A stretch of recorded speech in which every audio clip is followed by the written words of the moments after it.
that the Indians were unbelievably cruel and brutal in how they treated the bodies of the soldiers, and that it was possible that Custer was chasing after the women in an effort to then take them as prisoners and use that over the Indian people.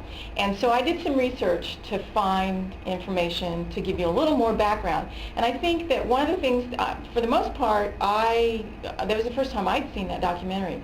And I think that it's a good way to start looking at something from a different point of view that is more in line with the point of view that Native people have had since it happened.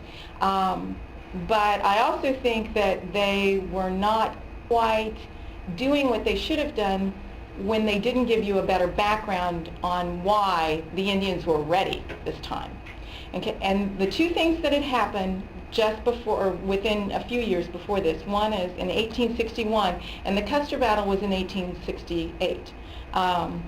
In 1861 at Sand Creek in Colorado, the Black Kettle, who was Cheyenne, and his people were camped and were under a peace flag, a white flag, and the U.S. flag.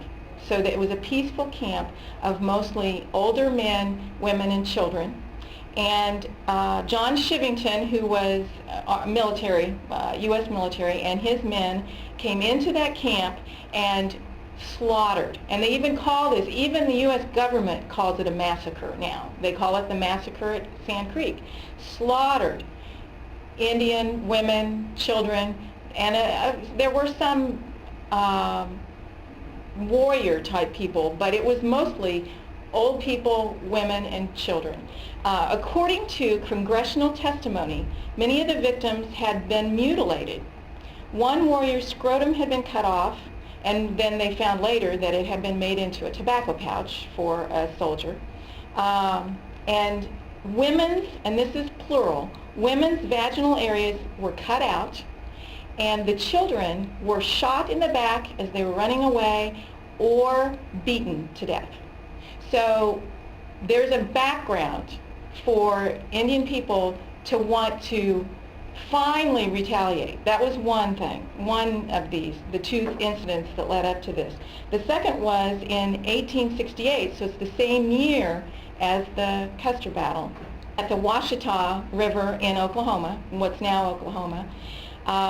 There were over 100 men, women, and children. Again, Black Kettle's camp, another Cheyenne camp. Now, to lead up to that, the Cheyenne had signed treaties, including one here in Kansas, down at Medicine Lodge, that said that they would be peaceful, but in return for being peaceful, and they would not go, by then the whites were already wanting what is their hunting land in Kansas and Colorado and northern Oklahoma and those areas. The whites were wanting that land. And so the Indians said, we will sign a peace treaty and we'll be peaceful, but we can't do that if we can't feed our families. And they weren't getting the food that was promised them and the other things that were promised them. And so they started having raiding parties going into places like Kansas, and there were people, whites in Kansas, killed by Cheyenne, that happened between the Sand Creek Massacre and the Washita incident. And they're calling it an incident because the U.S. won't claim it as a massacre. But in retaliation for the Cheyenne doing these raidings, going into Kansas and some other areas and raiding and killing some whites, then Custer and his unit of military people went to the Washita and killed over 100 men, women, and children. Again, mostly 92 of them were old men, women, or children in the village. Then they destroyed the village, what was left of it, so anybody that got away and lived couldn't come back and find their things and then move on and live. And they burned everything, all the food, all the tents, the teepees, everything. They burned it all and killed 800 of their horses and mules so that they would have nothing to come back to, nothing to eat, nothing. And then they later captured 53 women and children and took them in and put them on a reservation. So when you look at the history behind this, it was the Plains tribes had decided, this is it.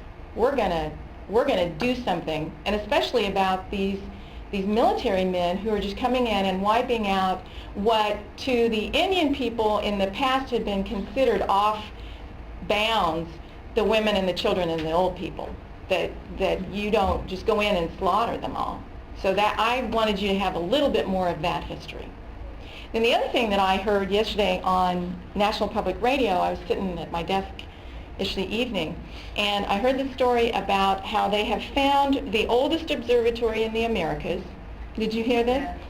It was in Peru, and it dates back to the 4th century BC. And I thought, and it's pre-Inca, and the Inca were also sun-geared, sun-oriented native people, but this is pre-Inca. But I thought it was interesting, and maybe you heard it too, but it perks up my ears really quickly when they do this. Toward the end of the story, they said that they couldn't believe that it was really possible that it could be as old as it is, because these were native people. And I thought, that's happened over and over and over again. When they find some very advanced group of people doing something that they think of as too scientific, they have a hard time believing it. So they questioned whether or not it was really an observatory, whether it really was, or just coincidence that it was built so that they had all the solstices and all the different things that ended up. It actually is, and they've proven now that it is an observatory, but when they first found it, they thought, nah, it's just coincidence that it happens to be all aligned to all the right places. So I thought that was interesting.